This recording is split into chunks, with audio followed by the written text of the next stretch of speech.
Assalamualaikum warahmatullahi wabarakatuh. Salam sejahtera bagi kita semua.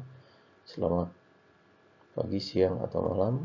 Perkenalkan, nama saya Relvi Petrus A. Ibrahim ST, NIP 19810518 2024 dengan nomor absen 44 dari kelompok 3. Saat ini saya akan memaparkan hasil dari studi kasus terkait pelatihan pengawasan mutu bangunan gedung secara e-learning sesuai dengan pokok bahasan yang telah diberikan kepada kelompok 3, yaitu tahapan operasi dan maintenance, di mana studi kasus yang saya kerjakan saat ini berjudul Operasi dan Maintenance Sistem HVAC di Gedung Menteri Koordinator 3 Tower 1. Baik, tanpa berlama-lama lagi, izinkan saya di saat ini untuk menyampaikan paparan terkait studi kasus operasi dan maintenance sistem HVAC bangunan gedung Kementerian Koordinator 3 Tower 1.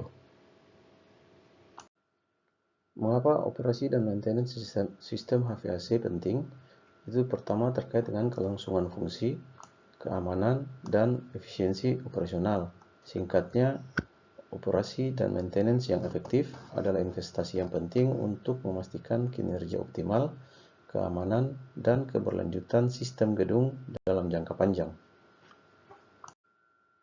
Dalam pelaksanaannya, semua kegiatan penyelenggaraan bangunan gedung memiliki dasar hukum dan peraturan terkait pemeliharaan dan perawatan bangunan gedung yang diantaranya terdapat Undang-Undang Nomor 28 Tahun 2002 tentang bangunan gedung, Peraturan Pemerintah Nomor 16 Tahun 2021 tentang Peraturan Pelaksanaan Undang-Undang Nomor 28 dan Peraturan Menteri Pekerjaan Umum dan Perumahan Rakyat Nomor 24 Tahun 2008 tentang pedoman pemeliharaan dan perawatan bangunan gedung.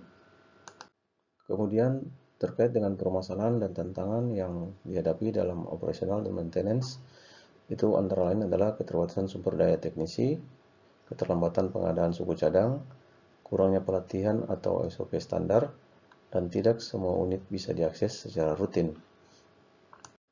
Kemudian terkait dengan profil lokus, kantor Kementerian Koordinator 3 ini terletak di Kabupaten Penajam Pasir Utara, Provinsi Kalimantan Timur, tepatnya berada di IKN.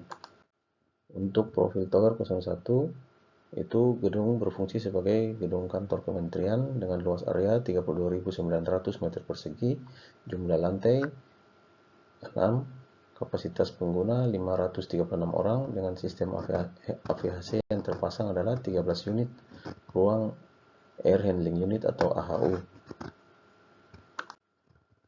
Kemudian untuk analisis risiko operasi dan maintenance sistem HVAC ini, yang pertama kerusakan mekanis, yang kedua kerusakan elektrik, kualitas udara, kebisingan, dan efisiensi waktu.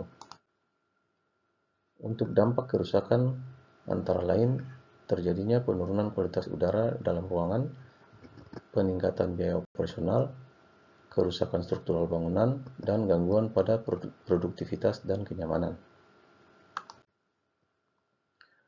Untuk pengendalian dampak dapat dilakukan dengan pemantauan kualitas udara, pemeliharaan komponen sistem HVAC, penanganan potensi bahaya, pengendalian suhu dan kelembaban, dan yang terpenting adalah dokumentasi dan pelaporan. Ada 4 hal yang dapat kita simpulkan dari studi kasus ini. Yang pertama adalah efisiensi energi meningkat dengan operasi yang optimal.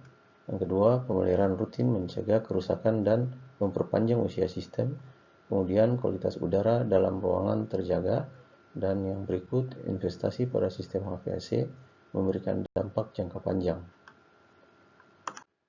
Dari hasil studi yang dilakukan, penulis dapat memberikan rekomendasi antara lain, buat dan terapkan jadwal pemeliharaan berkala atau preventive maintenance, gunakan sistem manajemen terpadu BAS atau BMS, lakukan audit energi secara berkala, kemudian sediakan pelatihan rutin bagi teknisi dan operator, gunakan suku cadang asli dan berkualitas, lakukan evaluasi kinerja secara periodik, rancang dokumen dan pelaporan yang lengkap, Dan yang terakhir, prioritaskan keberlanjutan atau ramah lingkungan. Demikian hasil studi kasus yang dapat saya paparkan secara singkat. Wassalamualaikum warahmatullahi wabarakatuh. Terima kasih.